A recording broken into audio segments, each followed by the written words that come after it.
It's almost as if, it's a side note, young people are biologically, and you could say spiritually wired to need things that only biological mom and biological dad can provide.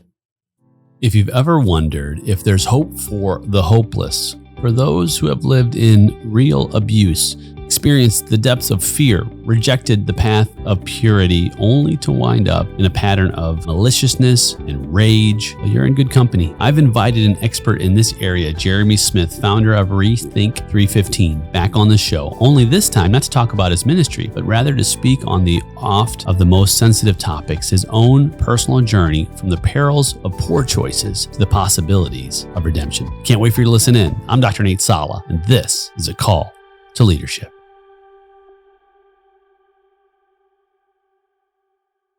Jeremy Smith, so good to have you back on the show. Nate, here we are again. Here we are. Welcome, man. Thanks. Well, last time we spoke, we had an interesting conversation around the concept of certainty addiction, which is super cool. And if you're a listener and you haven't heard that, we'll put that episode in the show notes. But it was a broad conversation around the idea of certainty. And I won't go into that. But what we didn't go into was something really important, especially you in ministry and me in ministry as well, maybe a different branch of ministry, right? Sure.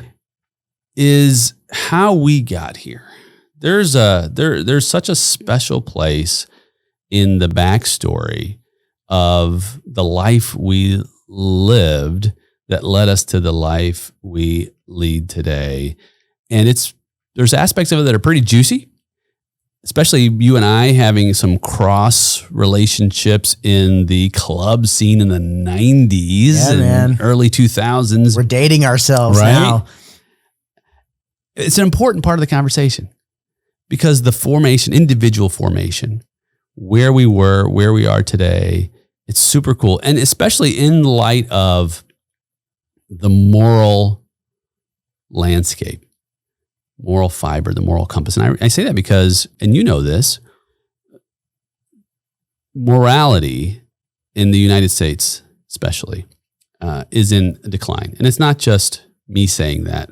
Lots of research, studies. In fact, I've got some here. Morality in the United States, many studies, a Gallup poll, 2020, Americans says approval of moral values and principles has hit an all-time low. The poll found that only 9% of Americans believe that morality in the country is excellent or good, while 77% rated it as either only fair or poor. Staggering. 2016 Pew Research found that fewer Americans today prioritize having children, getting married, living in a religious life than they did 20 years ago. For example, just 46% of adults today say that being a parent is one of the most important things in life, compared to 59% who said that in 1997. So many studies. I won't go through all of these studies, but perhaps I'll touch on a few of them. And so in the 90s, another Pew Research said 2017, fewer than half of adults in the U.S. now belong to a religious institution compared to 69% in the 1990s. It's difficult to assess specific measurements on moral decline, right? But these are studies that suggest that there's some broad changes in societal attitudes regarding the characteristics over the last 50 years that I think are relevant for a discussion around morality. But before we go there, we need to start at our own moral compasses, how they evolved. There was a time in my life where I was not necessarily amoral, but I was certainly immoral.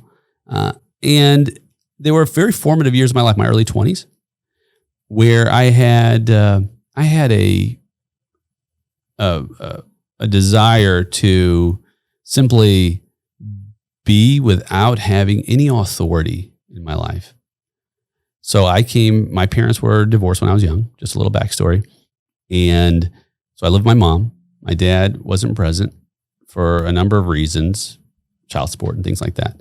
And my mom ended up moving out of the Chicagoland area. And so I didn't have much contact with my dad. So the male figure was absent. Mm-hmm. My mom did remarry when I was about 9 years old. So I did have a stepdad who who was important in my life for several years until she was divorced again.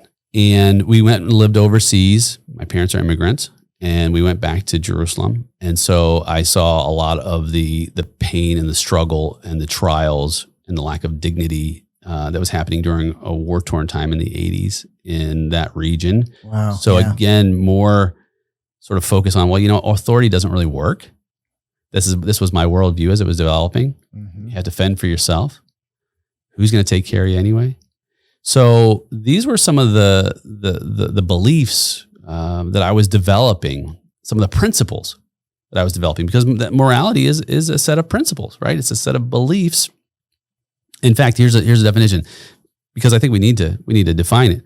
Morality can be defined as a set of principles or values that guide an individual's conduct, decision-making, and worldview. It refers to a system of beliefs or ideas about what is right, what is wrong, what is good, what is bad, what is just, what is unjust, what is fair, and what is unfair. It's a foundation. Yep. For ethical behavior. It shapes our people, how we perceive our responsibilities, not only to ourselves, but to others and to society at large. So it's a big deal. It is. It's a big deal. So I grew up in that, and you can probably put together the pieces, right? No real deep mentorship. By the time I was a teen in my early 20s, man, I was off the rails.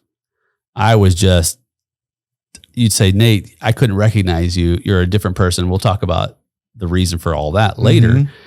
How about you? What were some of the formative years? What did that look like for you? I have so many thoughts swirling around in my head. First, let me identify some of the parallels. Our stories are very similar. So I grew up without my biological dad nearby. I didn't even know who he was until I was 15. I thought a different guy was my dad, but it didn't matter that much because my mom and that guy got divorced when I was like 2. And there was, this sweet season, I think, between 2 and preschool where it was just me and my mom.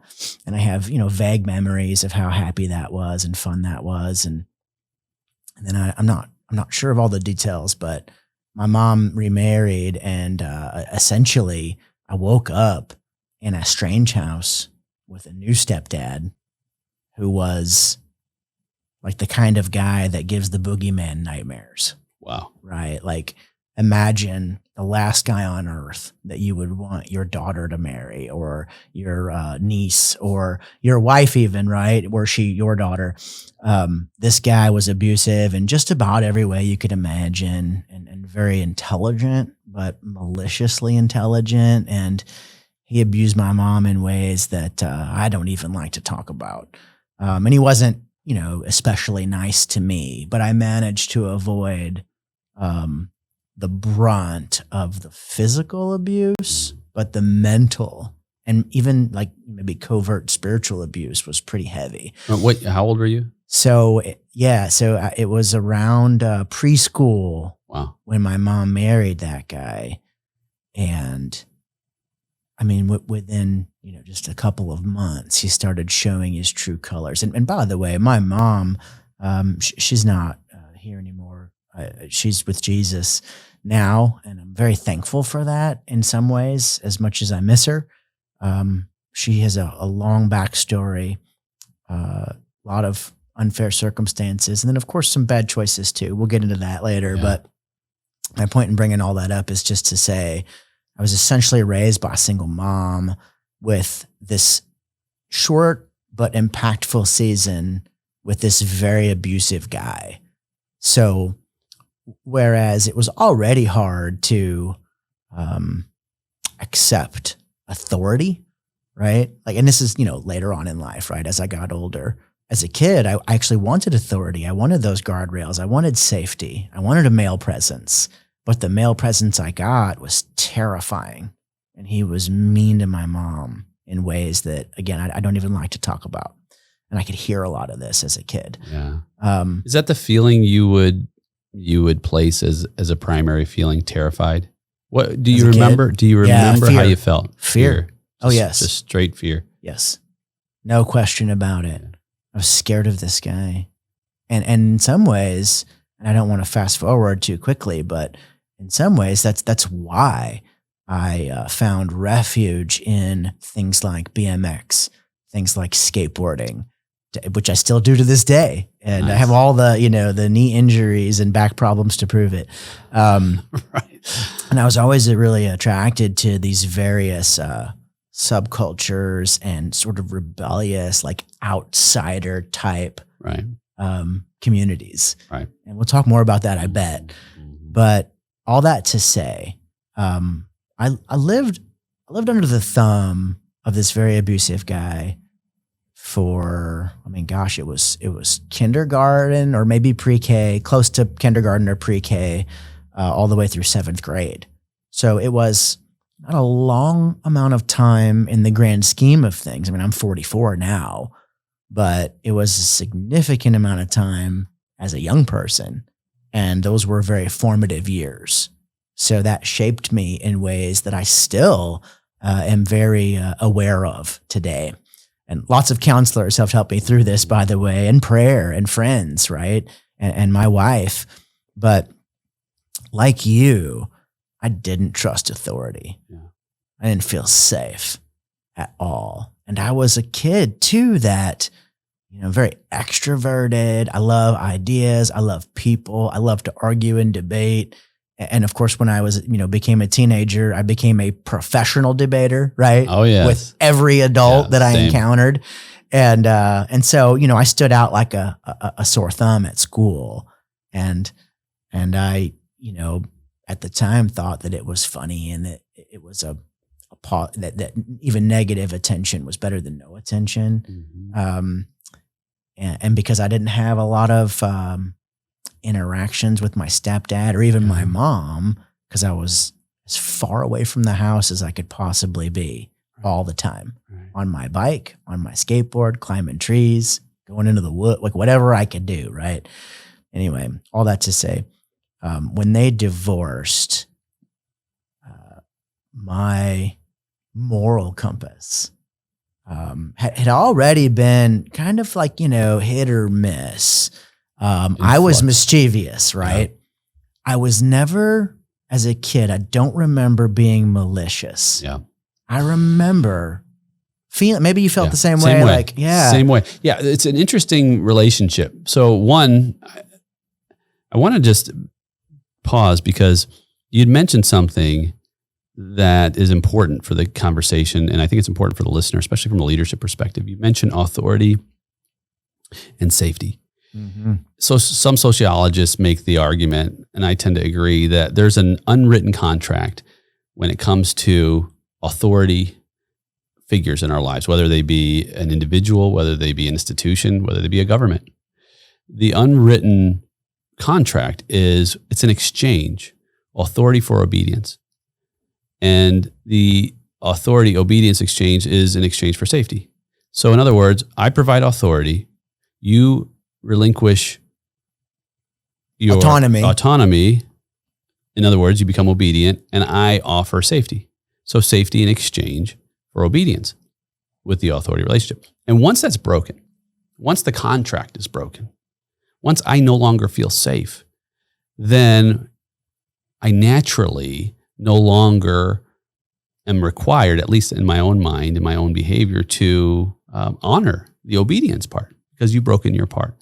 And so this is a very common experience that we find. And that's what happened to you. Mm-hmm. Like, I don't feel safe. So why should I be obedient to your authority? Because the contract is broken. Yes. It's so important to understand this in relationships, in families, in communities, in businesses, right? This is a natural psychological experience. So if we are not focused on creating safe spaces for our followers, then we are naturally breaking the agreement for obedience. And so this is what's happened in your life, and it was happening in mine. it doesn't make us, quote unquote, and I'm going to use air quotes, bad kids, where you said maliciousness. You know, I did not have any, I was not malicious, just like you weren't malicious. We got into trouble. I'll give you an example of this.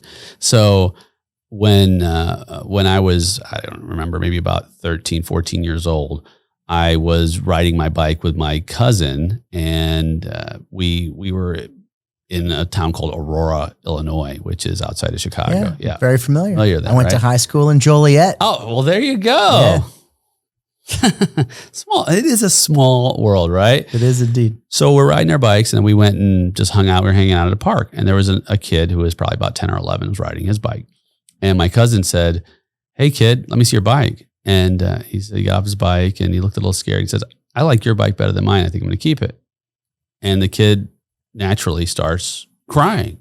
"No, please don't take my bike." And I looked at him, and I looked at my cousin. I said, "You're not taking his bike. Give him his bike back." I was going to fight my cousin because he was being malicious. You can get into trouble and do dumb stuff. Sure. We'll talk a little bit about that. Yeah. But that's truly malicious. Yes. And so I didn't want that little kid to be hurt. Part of the reason was because on the west side of Chicago, when I was about his age, my bike got stolen. Right. Right? And I remember that feeling. Right. I could identify. I could empathize. Sure. And I think even though we go through some very traumatic experiences in life, in some ways, those traumatic experiences can help us to have empathy. Someone else is struggling in that same area, right? Yeah. Even through all the turmoil, the conflict, and I love the way you draw the connections with the subcultures, the rebelliousness, right? Yeah. We sought rebellion in part, at least I can speak for myself, and I'd love to hear your perspective, to create some safe spaces, right? Sure. Like, okay, this is a community that gets me, because we're a bunch of people who are on the fringe. We've experienced some similar traumatic experiences. We get each other.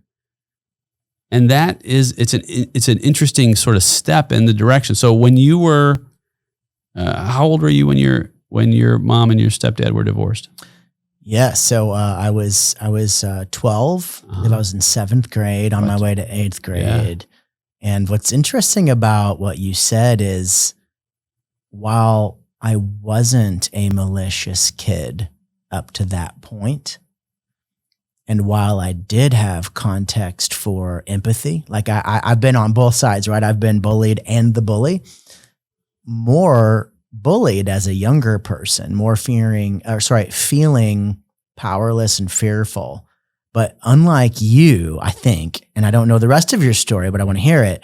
Unlike you, once my mom divorced that guy, all bets were off for me. I went to live with my uncle for over a summer because my mom had something close to a breakdown. My mom actually was planning to kill herself. It's a heavy conversation, but a friend of hers talked her out of it. But from my point of view, one night mom was there. Everything was relatively normal. And the next day, I get called out of school to go back home because there's an emergency. I have no idea what's going on. And my stepdad, who rarely talked to me, he was home. I was like, "What is going on?" He's like, "Where's your mom?" "I don't know." "Are you lying?" "No, I really don't know." "What happened?" "I don't know either. She didn't come home from work last night." And so it was another few weeks before I even knew what happened to my mom. Part of me wondered if he killed her because he had threatened to kill her numerous times. I'd even heard this myself. The reason I bring that up is I stayed with my uncle for a summer, and I concluded that I was alone. Like, my mom's gone.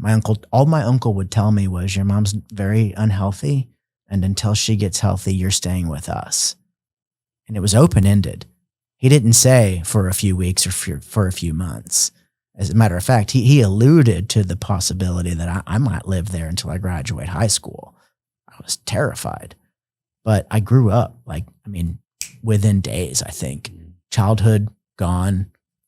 This young 12, almost 13-year-old kid now feels like there's not an adult in this world that I can count on. I barely know my uncle. And by the way, God bless my uncle, right? He was a really awesome guy for taking me in, him and my aunt and my little cousins. Like they had a healthy family, but for me, it was like, oh, Fresh Prince of Bel-Air. Like, I don't belong here. Right. I don't belong here. I never felt like I was accepted. And I ended up back in my mother's care, but she wasn't the same mom. It's really sad. Abuse, mental health issues, brokenness, regret, depression, like that does things to people. So I kind of lost my mom, even though she didn't take her own life. I did lose her in a sense. And there were still great things about her and there were, redeeming qualities. But I say all that to say, because this conversation about morality is critical to every human that's ever lived or ever will live. And that definition's interesting too. We can get into that later. But while I wasn't malicious as a kid, and I had I think a really strong moral compass. I didn't even grow up in a Christian home per se. My mother was a professing Christian, but we weren't going to church. We were, maybe Easter, maybe Christmas kind of people, right? And anyway, I concluded at a young age, probably about 9, 10, that my prayers weren't making it past the ceiling. Because I prayed for my mom to be rescued from this monster. And at one point, I don't remember exactly when, but at one point I said, you know what? Maybe God's real. Maybe Jesus is his son. Yeah, he's got a tan. He does magic. He wants to live in my chest. I don't care. I don't want anything to do with this God or his son because I've asked him for help. He didn't give it to me. And it wasn't even selfish. It wasn't a selfish request. I didn't ask for that new GT Pro Performer, the bike, right? I asked for my mom to be safe from someone who was hurting her. And the answer was silence. And things didn't get better. They got worse. So while I was a decent kid, again, I was mischievous, not malicious. I think I took the other door than you did because I was empathetic in a sense, and yet I started squashing those emotions. I stopped feeling on purpose. And I think everybody has two choices, people particularly that have been through serious trauma. I think that, three choices actually. One is you're fearful, you retreat, you withdraw, you go very inward, right? And then another is a healthier response. I think, like you said, like you get the help that you need and you establish this, this concept of empathy now makes a lot more sense. And you actually can become a healer, right? You were wounded, but now you're a healer, right? And you know how to heal those wounds. So none of that was really going on in my head as a kid. Mine was more primal. And this is actually why I love this question about morality, because without really thinking about it, I just went the might makes right route. I said, if I'm afraid of the monsters, and if I can't beat the monsters, well, perhaps I'll become the monster. And empathy, well, that's a useless emotion. While I feel it, I'm going to learn how to silence it. Yeah. And I really went the opposite direction. I mean, my behavior evolved from mischievous to malicious in just a short 2, maybe 3-year period. Wow. Yeah. In your early teens. Yeah, man. Yeah. 13 is when I concluded that if there is, yes, there is a God. No, he does not care about my mom and I. The contract had been broken. I'm glad you brought that up. As far as I could tell, right? I didn't know what I didn't know. As far as I could tell, the contract had been broken. I cannot rely on your authority. And I remember telling someone in my family who was a Christian, trying to like, tell me to ask Jesus to live in my chest or something. And I'm like, why would I want to be a slave to a God who doesn't care about me and my mom? Like, and what I mean by slave is, again, the social contract. He wants me to obey, but what for? Like, why would I want to say yes to a bunch of arbitrary rules enforced by a distant God who doesn't care about me and my mom? I'm not going to obey. He's not keeping his end of the bargain. I'm not going to keep my end of the bargain. Deal's off, right? Yeah. So what you said is, I was thinking, and by the way, I'm 44 now. I certainly wasn't as self-aware then. I think it was pure instinct. You could say maybe even like an evolutionary mechanism for self-survival, or for survival and self-protection. I had never read Nietzsche. I had no idea what an Übermensch was, right? And we can get into that. This is pre-Columbine. This is pre-internet, right? I didn't know much about much, but I knew this. Morality is for losers. Actually, better yet, it's for fools. It's a sucker's game. I've seen through the system, right? The Matrix, right? It was even before the Matrix, but in my head, I'm just like, why obey? I can make my own rules. I can be my own authority. I can be my own God. I didn't say that with my mouth, but that's what was going on in my heart. And might makes right.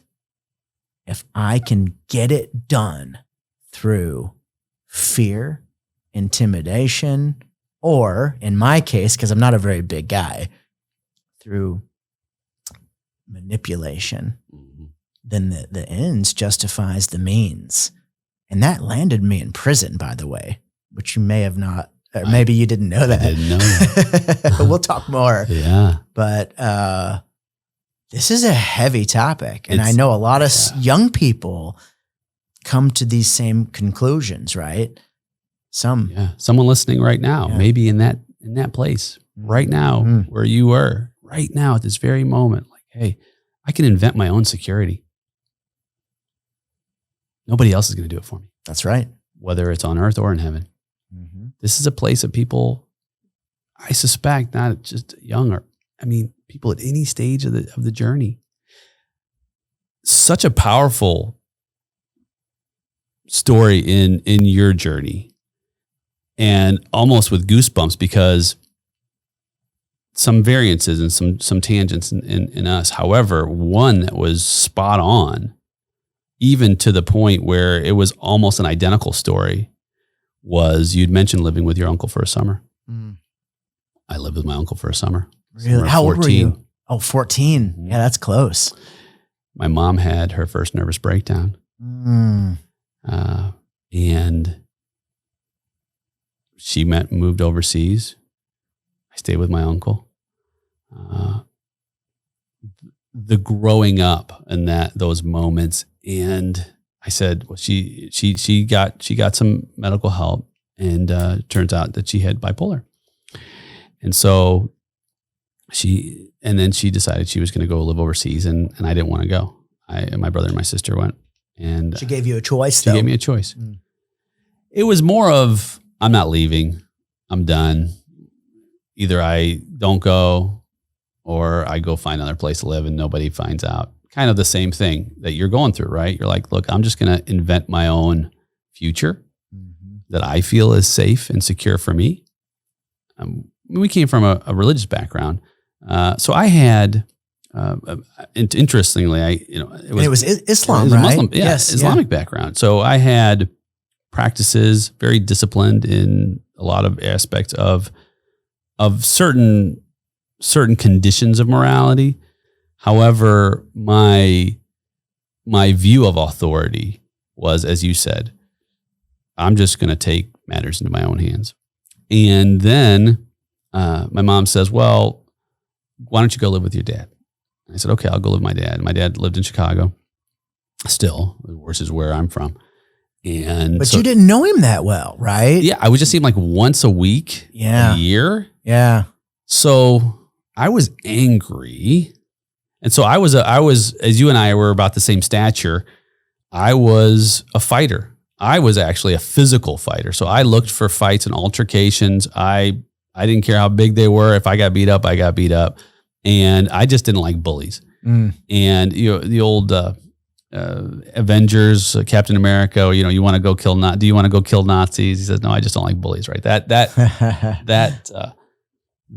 resonates with me. Right. And so anytime I encountered a bully, whether it was in a classroom, I'm like, let's just fight. Let's just take it out after class is over. We'll just handle it out there. And sometimes I'd leave with a black eye. Sometimes I'd leave with a busted lip. Sometimes I'd get a few shots in. But this was I would fight fights for my friends. Yep. I'd say, you know what? Let me fight him. He's got an issue with you and your girlfriend. I'll take care of it. Of course, sometimes pinch hitter. I wouldn't always work in my favor. In fact, one fight, we were in Chicago, and this guy who was had an issue with one of my buddies.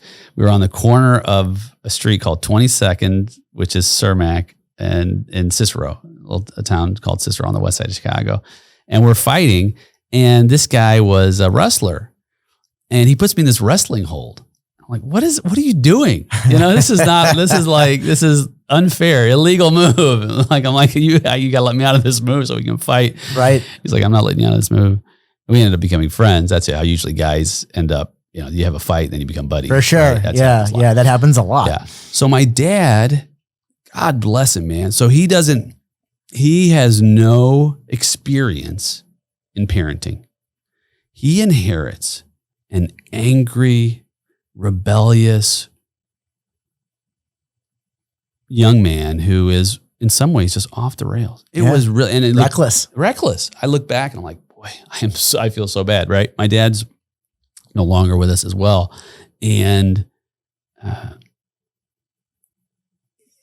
he's trying to understand, but I'm like, look, I'm just going to do whatever I want to do.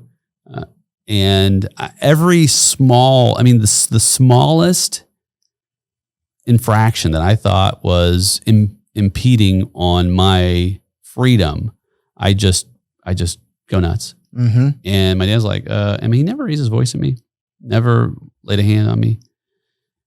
He was very he was very conscious of my lack of, as you said, awareness, right? Self-awareness at the time.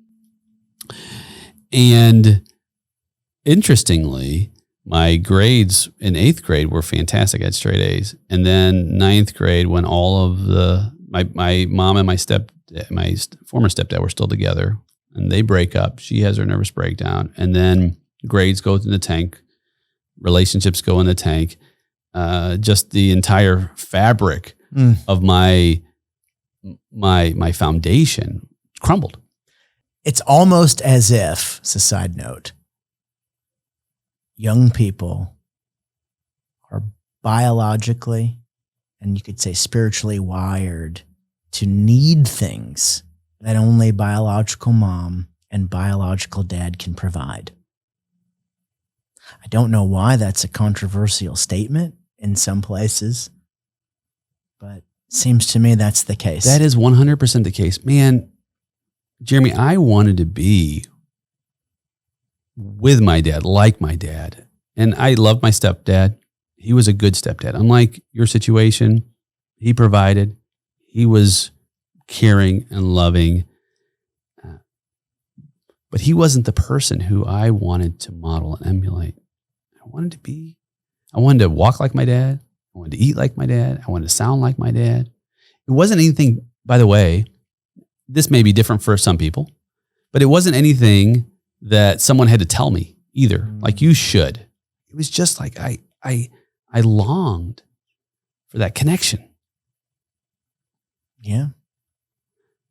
And it was missing. And so there was a break. There was a true break in the and the possibilities in my own mind that I would ever live a life that had harmony.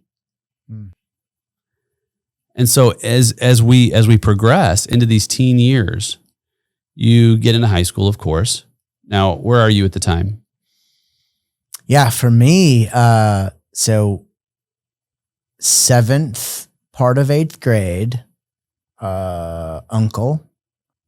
And then my mom came back to get me after my uncle essentially said, I can't handle him.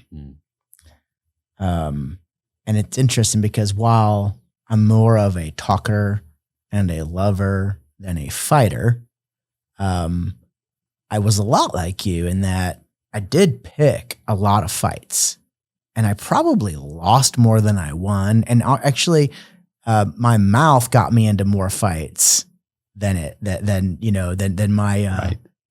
machoism, right? Or even my sense of morality or justice, which sounds like motivated you a lot. With a hothead. Yeah, but I was a hothead too. But what ended up happening was I learned how to make friends with the toughest kids. I learned how to gain the respect of my friends' older brothers. I created for myself a posse or a family, and I moved a lot too. I counted it up from my testimony. I can't remember the exact number, but it's in the high teens. That moved. I had moved, a lot. I was always the new kid at school, always. And even while my mom was married to that stepdad that I had mentioned, there were nights where she's like, okay, we're leaving. Pack your bags. We're out. Middle of the night, right? Like grab just a few things. We're going to grandma's.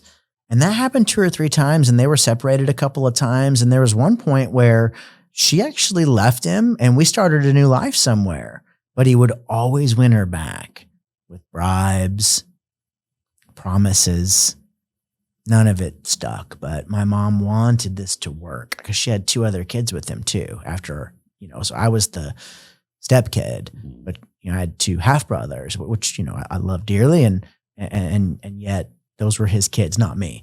Anyway, sorry. So when I moved back, when I was back in my mother's care, we ended up living with a guy that she had met at a bar. And by God's grace, he was a nice guy. He was a recovering addict and still an alcoholic, but he was a good man. He introduced me to literature, good music, philosophy. I mean, there are a lot of things that I can say, were it not for that guy in my life for those few short years, I probably wouldn't be who I am today, right? And as broken as he was, and again, my mom wasn't the same, but it was around that time. Like, so 8th grade, I towed the line, got good grades, did some stupid things, but I was cautious. 9th grade, start teeter-tottering a little bit. By my sophomore year of high school, I was doing drugs regularly, skipping school regularly. So 15, approximately? 15, yeah, I was 15 years old. I stopped hanging out with the skateboarders, which is really sad because they were my real friends.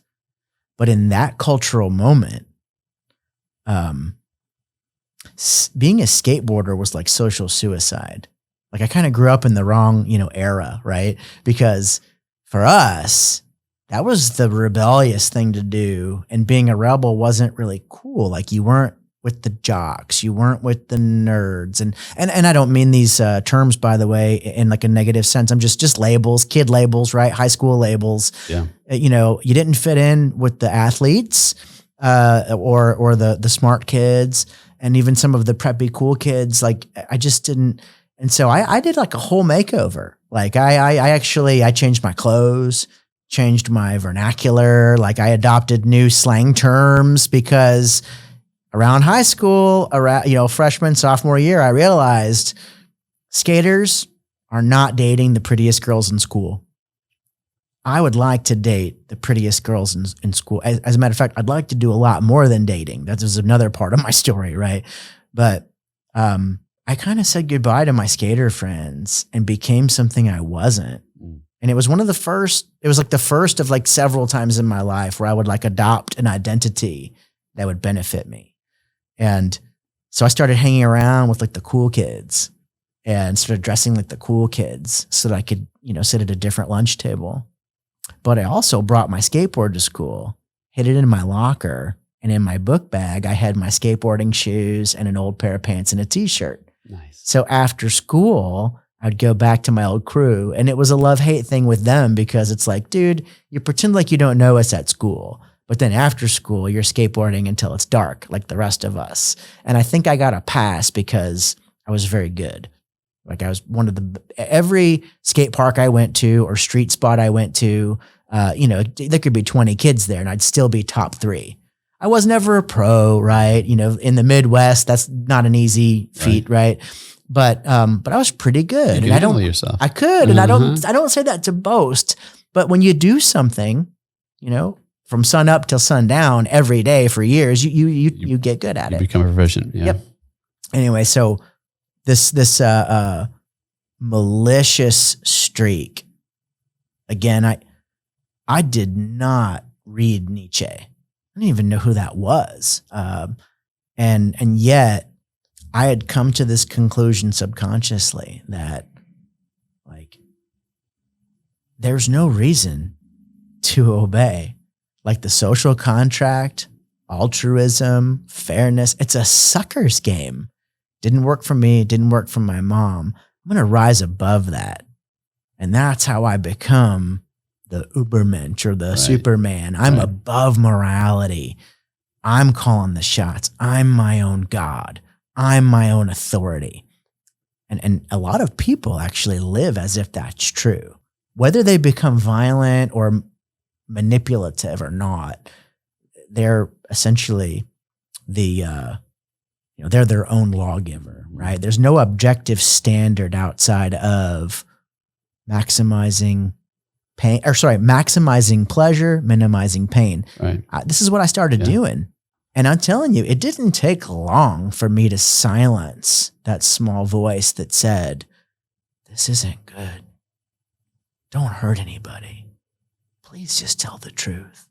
Don't hurt yourself.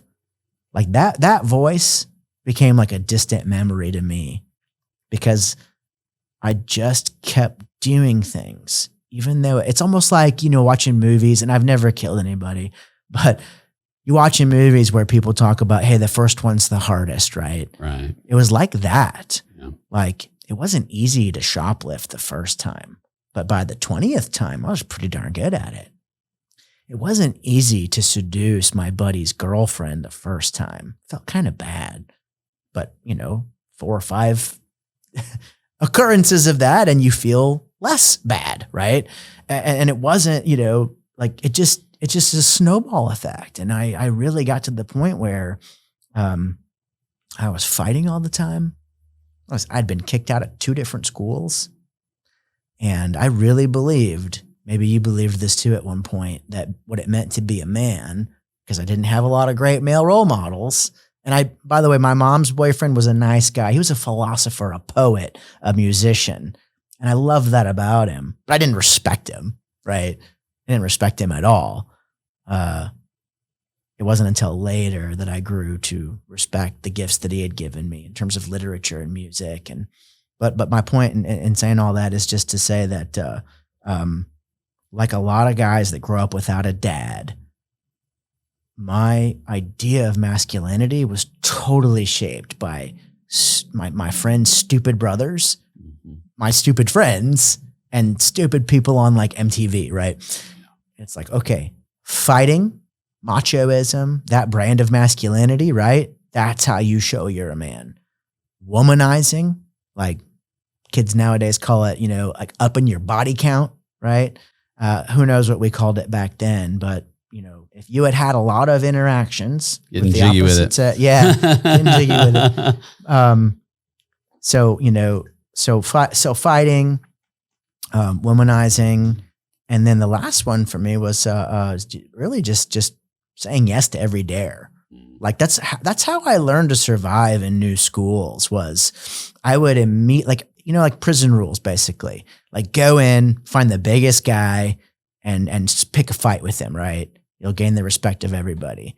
Well, I didn't quite use that methodology, but I would go in and I would demonstrate a level of crazy that not many boys in the school could live up to. Like, oh, you want to see me grab this fire extinguisher and hose down the principal's office? Watch this. I mean, those were the kinds of stunts that I would pull early on to try to befriend the crew, right? Because I had learned all too quickly that, and I was, I'm not like supermodel or anything. I'm a dork. I'm a real dork. You're a handsome guy. Well, and as a kid, right. Again, around puberty is when I realized like, oh, girls like me, right? And my 14-year-old is realizing this. And I am, on the one hand, I'm like, hey, that's cool. Let's guide this. Be cautious, right? It's not a bad thing. It's a gift. But on the other hand, I'm terrified, right? I'm like, oh no, he's one of those guys. Like, what did Chris Rock say? Like, you not every guy, so it's a side note, but not every guy, will chase it. But if it chases you, very few guys can resist, right? So that's what I'm worried about with my son. And that's how it was for me. Well, I learned how to leverage that. And when I was the new kid at school, if I didn't make friends with the boys first, I ended up becoming the target of their anger because girls liked me. So it only took a couple of, experiences to realize I have to impress the biggest kids, or at least the ones with the most social capital, right? And that will help me when their girlfriends like say things about me, or maybe even I date some of them, right? Yeah. But my behavior, again, graduated from mischievous to malicious because I realized that I didn't have to obey any rules, started fighting, started cheating, started stealing. And I ended up going to jail 3 times. As a juvenile when I was 15, I got arrested for aggravated battery because I used a weapon. So at 16, oh, and by the way, I spent the night in juvie, got out, whatever, on probation. 16, almost to the day, a year later, got arrested again for aggravated battery. When I was 17, and if my boy Dave's listening, I don't hate you. I love you. It's the best thing that ever happened to me, even though it was the worst thing that ever happened to me. At 17, my buddy and I got into it with like 8 guys. It was a terrible decision, right? Nobody's that tough. And my buddy, he's in this altercation. We're outnumbered. And I had 3 choices, right? Like, oh, well, I can run and let my friend get beat up. Okay. Or I could jump into this situation with my dukes up, 30 style boxing, and I can help him, but also like I'm going to get beat up, right? Or I can grab this aluminum Easton baseball bat that's in the back of his little baby blue Geo Metro hatchback, and I can kind of level the playing field. And I chose door number 3. I hit an 18-year-old kid in the face with a baseball bat and almost killed him. Boy, do I love a good cliffhanger. Well, this story is just warming up.